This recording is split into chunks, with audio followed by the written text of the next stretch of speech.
En el principio, cuando aún no existían fronteras que delimitaran reinos ni lenguas que disputaran poder, surgió la pregunta que aún resuena en los abismos de la mente humana. ¿Qué había antes de todo? ¿Qué fuerza insondable pudo arrancar la luz de las fauces de la nada y hacer danzar al caos en un orden perfecto?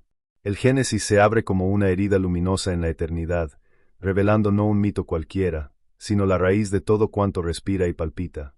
Allí, en el horizonte de lo inalcanzable, se pronunció una voz sin origen conocido, una voz que no necesitó testigos para ser absoluta: sea la luz. Y la luz fue. Con esa palabra, lo imposible se volvió tangible y el tiempo comenzó a correr, como un río aún invisible que pronto se desbordaría en mares, montañas y generaciones. La creación se desplegó como una sinfonía progresiva, cada nota marcando un día, cada acorde abriendo caminos de asombro. La bóveda celeste se alzó como un techo azul sobre la nada, y las aguas se recogieron obedientes para ceder su lugar a la tierra firme. La hierba brotó como un ejército verde que cubría el suelo con frescura, y los astros fueron suspendidos en lo alto como centinelas ardientes que guiarían el ritmo de las estaciones. En ese lienzo recién pintado apareció la vida, primero humilde, reptante, y luego majestuosa, con alas que rozaban los cielos y colmillos que retumbaban en la selva. Pero el clímax de esa obra no se encontró en las bestias ni en los océanos, fue el hombre, creado a imagen de su creador, soplo divino encerrado en barro moldeado, chispa de eternidad en un cuerpo destinado al polvo. Adán abrió los ojos en un paraíso intacto, y en su despertar se inauguró también el drama humano, un ser libre, pero vulnerable, dueño del Edén y a la vez aprendiz de sus propios límites. El huerto era un teatro de armonía, pero también un espacio de prueba. Entre árboles cargados de frutos tentadores, uno se erguía con un brillo singular, el árbol del conocimiento del bien y del mal. Su sola existencia representaba un dilema eterno. ¿Puede la libertad ser auténtica sin la posibilidad de desobedecer? Allí, donde todo era abundancia, la sombra del deseo irrumpió como un actor inesperado. Eva, compañera formada del costado de Adán, escuchó la voz sinuosa de la serpiente, más astuta que cualquier criatura, y en el murmullo de esa tentación el universo se estremeció. Comer del fruto prohibido no era solo un acto de rebeldía, era la declaración de independencia del hombre frente a su creador, el primer paso hacia una autonomía que traería consigo el dolor, la vergüenza y la mortalidad. Cuando Adán y Eva probaron el fruto, no solo descubrieron su desnudez, sino que también perdieron el resplandor de la inocencia. El Edén se cerró tras ellos como una puerta sellada para siempre, custodiada por querubines y una espada de fuego que destellaba como relámpago eterno. A partir de entonces, la historia del hombre se convirtió en un peregrinaje en tierra áspera, con sudor, lágrimas y sangre como compañeros inevitables. Pero incluso en la expulsión había promesa: de la descendencia de la mujer surgiría un día aquel que aplastaría la cabeza de la serpiente, recordando que la esperanza nunca muere del todo, incluso en el exilio. En los albores de esa nueva etapa, la primera familia se levantó sobre la tierra virgen. Caín y Abel, los hijos de Adán y Eva, simbolizaron las primeras tensiones del corazón humano, uno pastor, otro agricultor, uno que ofreció con fe, otro con indiferencia. Cuando la ofrenda de Abel halló favor ante Dios y la de Caín no, nació en el pecho humano la semilla corrosiva de la envidia. Y de esa semilla brotó el primer asesinato. La sangre de Abel clamó desde la tierra, inaugurando la tragedia de la violencia fraterna que mancharía por siglos la historia de la humanidad. Caín, condenado a vagar, fundó ciudades, convirtiéndose en el padre de las civilizaciones marcadas por la espada y la ambición. El Génesis nos muestra que aún en sus primeros pasos, la humanidad oscilaba entre la creatividad de construir y la destrucción de corromperse. Las generaciones se multiplicaron, y con ellas los conflictos y las alianzas. Pero el corazón humano se inclinaba cada vez más hacia la corrupción. Se decía que los hijos de Dios miraban a las hijas de los hombres y tomaban de ellas según su deseo, y de esas uniones surgieron gigantes, hombres de renombre que marcaron la tierra con fuerza descomunal y violencia sin freno. La maldad se extendió como plaga imparable, y los pensamientos del hombre eran de continuo al mal. Fue entonces cuando el Creador, dolido por su propia obra, decidió purificar el mundo con un juicio devastador, el diluvio. En medio de esa oscuridad moral, un hombre brilló como una antorcha en la tormenta: Noé, varón justo en su generación. Él no caminaba según la corrupción de su tiempo, sino que halló gracia a los ojos de Dios. El mandato que recibió era tan imposible como insólito, construir un arca colosal en medio de la tierra seca, un refugio para su familia y para toda especie viviente. Noé obedeció en silencio, martillando contra las burlas de su pueblo, contra la incredulidad de los suyos, contra el peso del destino. Y cuando las compuertas del cielo se abrieron y las fuentes del abismo irrumpieron con furia, el agua cubrió montañas y arrancó ciudades de raíz. Durante 40 días y 40 noches, el mundo quedó sepultado bajo un océano universal. Solo el arca flotaba, como un corazón palpitante en medio de un mar sin fin, llevando en su interior la semilla de un nuevo comienzo. Cuando las aguas finalmente retrocedieron y la tierra volvió a asomar, un arco multicolor se tendió en el cielo, como un pacto eterno entre Dios y la humanidad. Nunca más sería destruida la tierra con un diluvio. Ese arco iris no era solo una señal meteorológica, sino un recordatorio visible de misericordia en medio de justicia. Noé descendió a una tierra renovada, pero también trajo consigo la fragilidad del hombre. Aunque el mundo había sido limpiado, el pecado seguía alojado en el corazón humano. Incluso él, héroe de la obediencia, tropezó en la embriaguez de su propia viña, mostrando que ningún linaje estaba exento de la caída. Las generaciones posteriores comenzaron a poblar nuevamente la tierra. Hijos e hijas se dispersaron, tribus se multiplicaron, y los pueblos buscaron dejar su huella en el mundo. Fue entonces cuando nació un proyecto audaz y desafiante: levantar una torre que llegara hasta el cielo. Babel se alzó como símbolo de la arrogancia humana, un monumento a la unidad forjada no por la fe, sino por el orgullo. Los hombres querían hacerse un nombre eterno, evitar ser dispersados, y alcanzar la altura misma del firmamento. Pero el cielo respondió con confusión.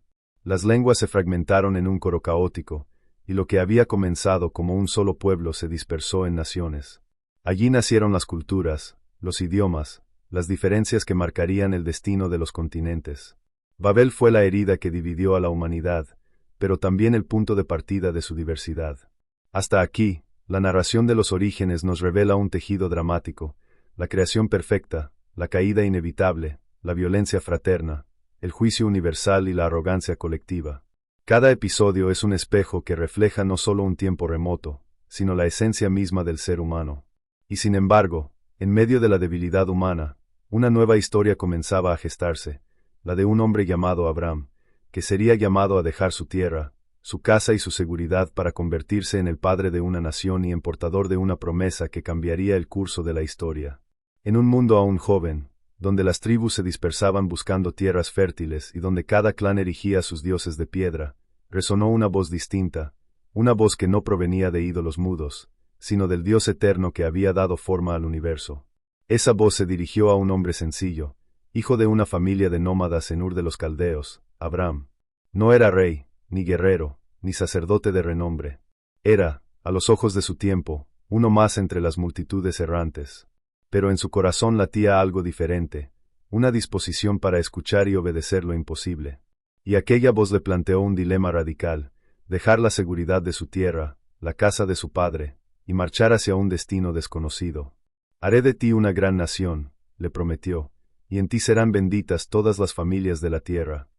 Era una promesa tan grandiosa que parecía un delirio, pero Abraham creyó. Creyó cuando todo alrededor le invitaba a la duda. Con esa fe, se convirtió en el primer peregrino de la historia, un caminante de la promesa. Acompañado por su esposa Sarai y su sobrino Lot, Abraham cruzó desiertos, montañas y ríos hasta llegar a Canaán, la tierra que un día pertenecería a su descendencia. Allí levantó altares al Dios invisible, marcando con piedras los lugares donde la eternidad se rozaba con la tierra. Pero la vida de fe no era un sendero recto ni fácil. El hambre lo obligó a descender a Egipto, y allí, temeroso de perder la vida por causa de la belleza de su esposa, disfrazó la verdad, entregándola a la casa del faraón. El hombre de fe también era hombre de miedo, y en sus vacilaciones aprendía que la confianza en la promesa era un fuego que debía avivarse día tras día. El conflicto con Lot también reveló el carácter de Abraham. Ambos prosperaron tanto que la tierra no podía sostener sus rebaños juntos. Sus pastores se enfrentaban, y la tensión amenazaba con dividirlos. Abraham, en gesto de humildad, cedió a su sobrino la mejor porción, el fértil valle del Jordán, aunque aquel territorio estaba marcado por ciudades corruptas como Sodoma y Gomorra. Lot eligió con los ojos, mientras Abraham esperaba con el corazón. Y en esa renuncia, el Dios de la promesa reafirmó su palabra: Mira el norte y el sur, el oriente y el occidente. Toda esta tierra será tuya y de tu descendencia. Los días de Abram no fueron tranquilos. Reyes de Mesopotamia marcharon contra Sodoma y Gomorra, arrasando ciudades y llevando cautivos, entre ellos a Lot.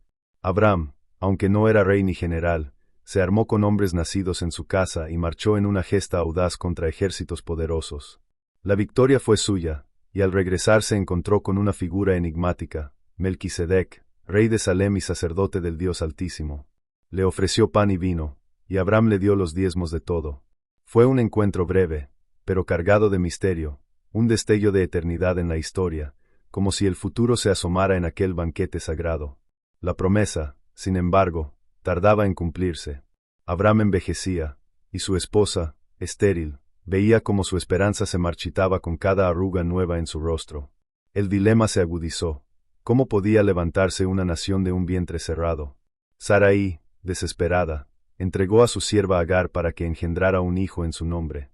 Y nació Ismael, fuerte y valiente, hijo de la esclavitud, que llevaría en su sangre la marca de la división y el conflicto. Pero Dios insistió, la promesa no sería por caminos humanos, sino por milagro. Sarai reiría, no de burla, sino de asombro, cuando en su vejez daría a luz a Isaac, el hijo de la risa, el hijo del pacto. Antes de ese cumplimiento, Abram recibió una visita celestial que transformaría su destino. 3 varones se presentaron en su tienda, y en medio de una hospitalidad sencilla se reveló un anuncio imposible. Su esposa, anciana y gastada, daría a luz. Sarai, escondida, rió con incredulidad, pero aquel que habló tenía el poder de hacer germinar la vida en lo estéril. Al mismo tiempo, la visita trajo un juicio. Las ciudades del valle, Sodoma y Gomorra, serían destruidas por su corrupción. Abram, con la audacia de un amigo de Dios, intercedió con palabras que todavía resuenan: destruirás al justo con el impío. Y en su ruego ardía la compasión, el deseo de salvar aunque fuera a unos pocos.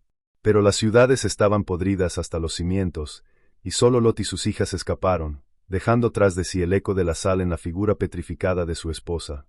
Finalmente, el milagro llegó. Sarai, ahora llamada Sara, sintió en su vientre el movimiento de lo imposible. Isaac nació como un sol en medio de la vejez, una carcajada de gozo que desbordaba la tienda de Abram, quien ahora era Abraham, padre de multitudes. La promesa tomó carne, y con ella también la prueba más dura. El Dios que da vida pidió a Abraham que entregara en sacrificio al hijo que amaba, el hijo de la promesa. No era un capricho cruel, sino el examen supremo de fe. Abraham caminó 3 días hasta el monte Moriah, cargando la leña sobre los hombros del muchacho. El silencio de ese ascenso contenía toda la angustia del universo. Isaac preguntó, ¿dónde está el cordero para el sacrificio? Y Abraham respondió con una fe que temblaba y ardía, Dios se proveerá. Cuando alzó el cuchillo sobre su hijo, la voz del cielo detuvo su mano, y enredado en la maleza apareció un carnero, sustituto de Isaac. Allí, en aquel monte, quedó marcada una señal eterna. La fe verdadera no se mide en palabras, sino en la disposición de entregar lo más amado. Isaac creció como heredero de la promesa, y con él comenzó a dibujarse la historia de un pueblo. Tomó por esposa a Rebeca, quien, al igual que Sara, enfrentó la esterilidad, pero Dios abrió su vientre y le concedió gemelos, Esaú y Jacob. Desde el vientre ya luchaban, presagio de una rivalidad que dividiría a generaciones. Esaú, primogénito, fuerte y cazador; Jacob, segundo, astuto y persistente. Uno vendió su primogenitura por un plato de lentejas, mostrando que el hambre del cuerpo puede vencer al honor de la herencia. El otro, con la ayuda de su madre, engañó a su anciano padre Isaac y robó la bendición reservada al mayor. Así, entre engaños y decisiones impetuosas, la promesa avanzaba, porque el plan divino no se detenía ante las flaquezas humanas. Jacob, huyendo de la furia de Esaú, encontró refugio en la casa de su tío Labán. Allí conoció el amor en los ojos de Raquel, y aceptó trabajar 7 años por ella, que le parecieron pocos por lo mucho que la amaba. Pero Labán, maestro del engaño, lo sustituyó con Lía en la noche de bodas, y Jacob tuvo que servir otros 7 años por su amada. Entre ambas esposas y sus siervas, nacieron los 12 hijos que se convertirían en las 12 tribus de Israel. En medio de luchas, celos y rivalidades domésticas, la nación prometida comenzaba a gestarse en el vientre de mujeres comunes, marcadas por la fragilidad y el dolor. Pero el momento decisivo en la vida de Jacob llegó una noche misteriosa, cuando en soledad luchó con un hombre desconocido junto al río Jaboc. Era más que un hombre, era un ángel, una manifestación de lo divino. Jacob peleó hasta el amanecer, y aunque salió herido en la cadera, no soltó hasta recibir una bendición. Fue entonces cuando recibió un nuevo nombre, Israel, el que lucha con Dios. Aquel combate nocturno simbolizaba la esencia de su vida y del futuro de su pueblo, un constante forcejeo entre debilidad humana y gracia divina, entre caída y redención. La historia de Génesis avanzaba hacia un clímax inesperado.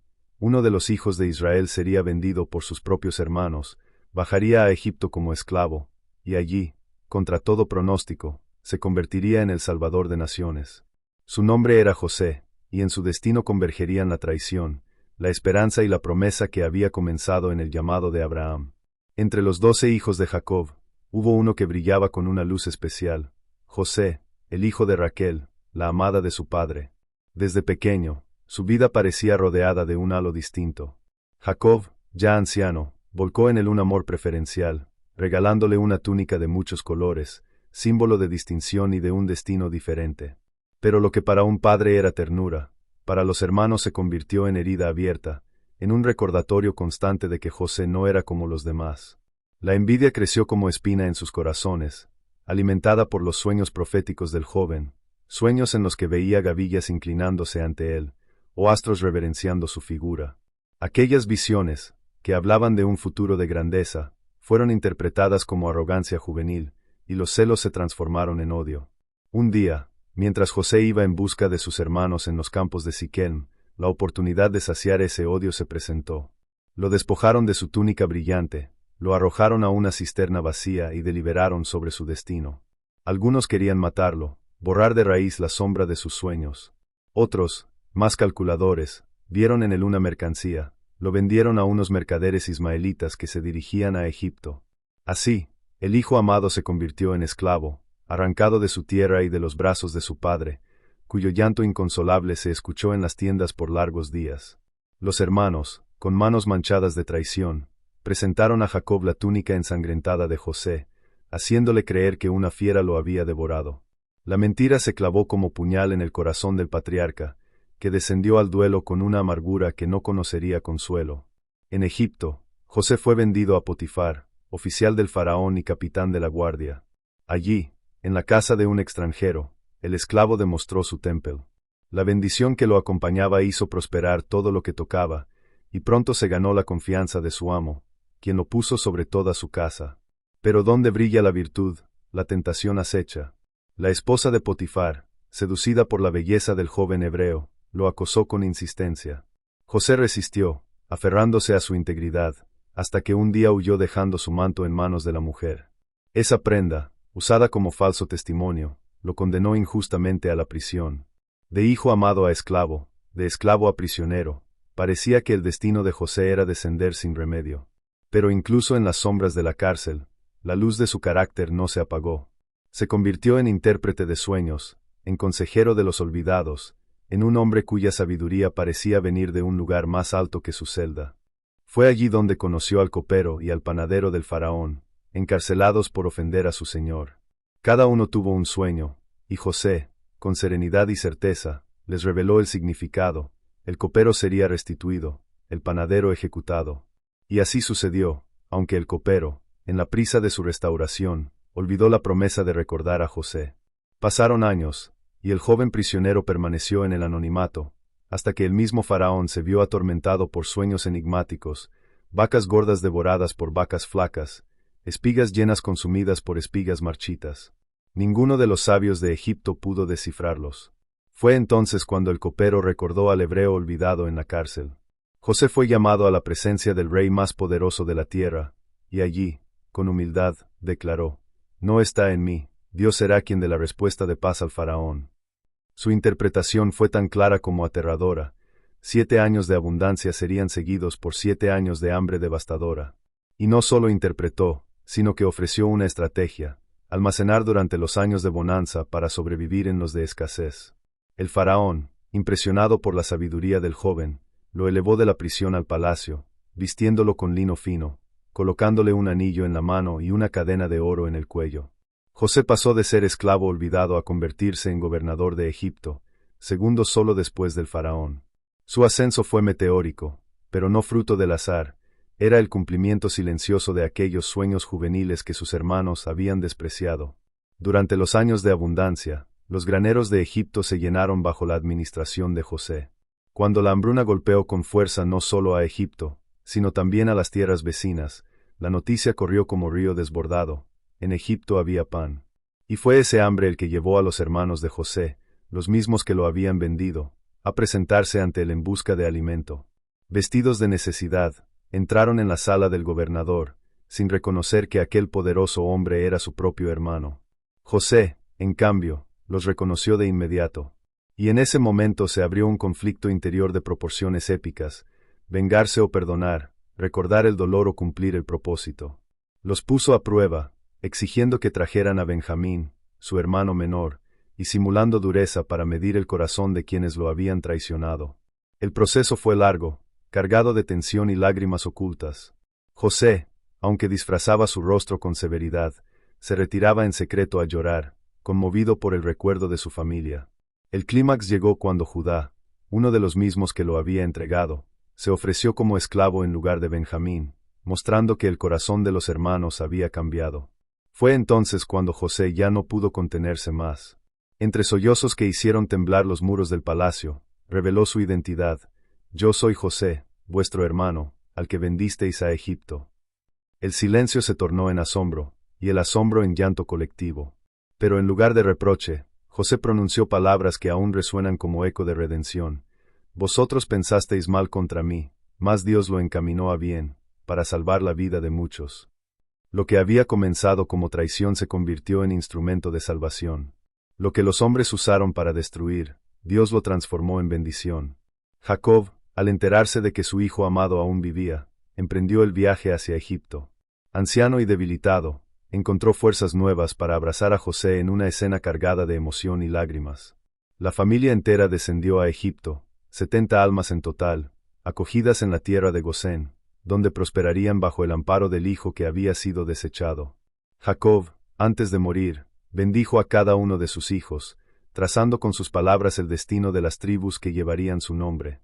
A Judá le prometió que el cetro no se apartaría de él, preludio de un linaje real que culminaría en el futuro Mesías. Y a José lo bendijo con doble porción, reconociendo en él al hijo que había sido instrumento de salvación para su casa. La vida de Jacob llegó a su fin en tierras extranjeras, pero su deseo fue ser enterrado junto a sus padres en Canaán, la tierra prometida.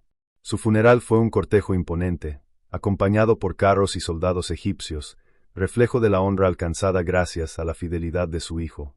José, tras cumplir el deseo de su padre, regresó a Egipto y continuó gobernando con sabiduría. Al final de sus días, antes de morir, dejó una instrucción solemne: que sus huesos fueran llevados algún día de regreso a Canaán, señal de que la historia de su pueblo no terminaba en Egipto. Era un recordatorio de que la promesa seguía en pie, aguardando el cumplimiento en generaciones futuras. Así concluye Génesis, con una familia transformada en pueblo, con la semilla de Israel sembrada en tierra extranjera, y con la certeza de que, aun en medio de las traiciones, hambres y exilios, la mano de Dios guía la historia hacia un destino de redención. El libro que comenzó con la creación del mundo termina con un ataúd en Egipto, dejando abierta la pregunta que marcaría el resto de la historia bíblica: ¿cómo llevará Dios a cabo la promesa de multiplicar y bendecir a esta descendencia en medio de un imperio extraño? El Génesis cierra sus páginas como un río que, tras recorrer montañas, valles y desiertos, desemboca en un mar abierto, vasto y todavía misterioso. Desde la primera chispa de luz pronunciada en el vacío, hasta el ataúd de José en Egipto, la narración traza un arco que no solo cuenta el origen del mundo y del hombre, sino también la raíz de la historia de un pueblo llamado a ser distinto. Cada genealogía, cada promesa, cada lucha y cada caída forman los ladrillos con los que se edifica la memoria de la humanidad.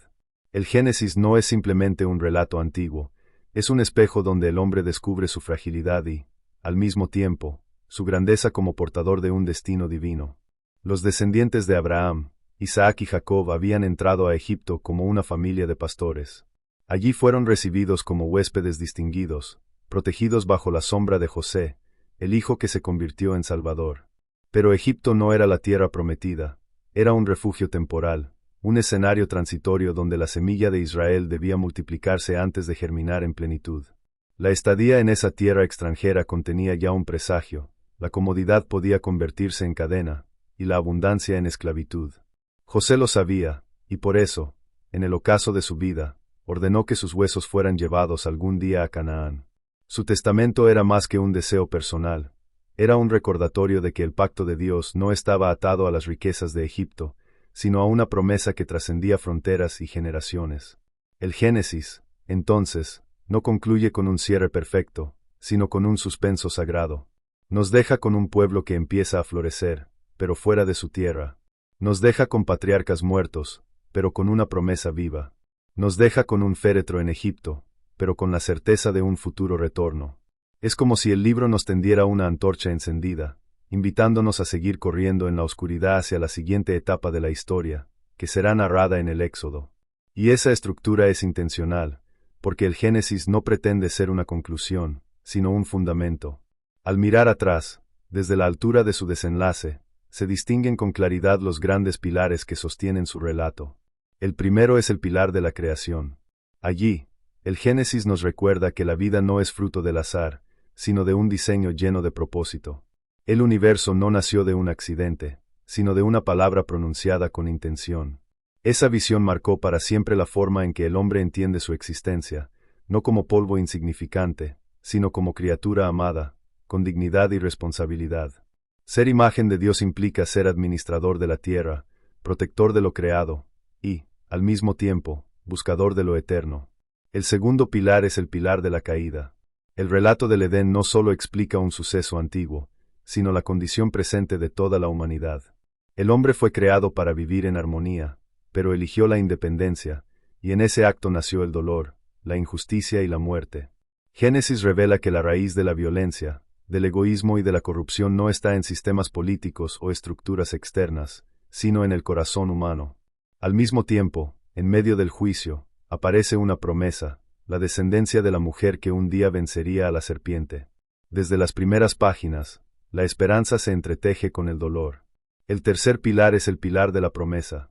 La historia de Abraham marca un giro radical. Dios elige a un hombre, lo llama a salir de su tierra y le promete descendencia, tierra y bendición. Esa elección no fue privilegio aislado, sino misión universal. En ti serán benditas todas las familias de la tierra. A través de este pacto, el Génesis traza una línea que conecta lo particular con lo universal, lo íntimo con lo eterno. Lo que sucede en la tienda de un pastor nómada repercute en el destino de las naciones. La promesa no se limita a una familia, sino que apunta al tejido entero de la humanidad. El cuarto pilar es el pilar de la providencia. La vida de José es el ejemplo supremo de cómo el mal humano puede transformarse en instrumento de bien. Vendido, esclavizado, encarcelado, y finalmente exaltado, su historia enseña que los hilos del dolor y la traición son tejidos en un telar más grande que los ojos no pueden comprender de inmediato. Vosotros pensasteis mal contra mí, mas Dios lo encaminó a bien. Esa declaración resume la visión providencial del Génesis, donde incluso las tragedias se convierten en semillas de salvación. Y, finalmente, el quinto pilar es el pilar del legado. Génesis es, en esencia, un libro de comienzos, del mundo, del hombre, del pecado, de las promesas, de las naciones y de un pueblo escogido. Cada patriarca deja un legado que supera sus debilidades. Abraham nos hereda la fe, Isaac nos recuerda la continuidad de la promesa, Jacob nos enseña la lucha constante con lo divino, y José nos muestra la fidelidad en medio del sufrimiento. El legado no está en la perfección, sino en la persistencia de un Dios que no abandona su pacto. El tono poético y dramático del Génesis no debe hacernos olvidar su fuerza histórica. Aunque los nombres y los lugares pertenecen a un pasado remoto, su mensaje resuena en todos los tiempos. Cada generación que escucha estas historias se encuentra en ellas. Somos Adán y Eva cuando elegimos caminos que nos apartan de lo sagrado. Somos Caín cuando dejamos que la envidia venza al amor fraterno. Somos Noé cuando, en medio de un mundo corrupto, decidimos construir un arca de obediencia. Somos Abraham cuando respondemos a un llamado que nos exige dejarlo todo. Somos Jacob cuando luchamos con nuestras contradicciones, y somos José cuando enfrentamos traiciones que terminan transformándose en victoria. El Génesis, por tanto, no es solo la historia del pasado, sino también una brújula para el presente y una ventana hacia el futuro. Nos enseña que detrás de cada inicio hay una intención, detrás de cada caída hay una promesa, detrás de cada conflicto hay una esperanza, y detrás de cada pérdida hay un propósito que supera la comprensión humana.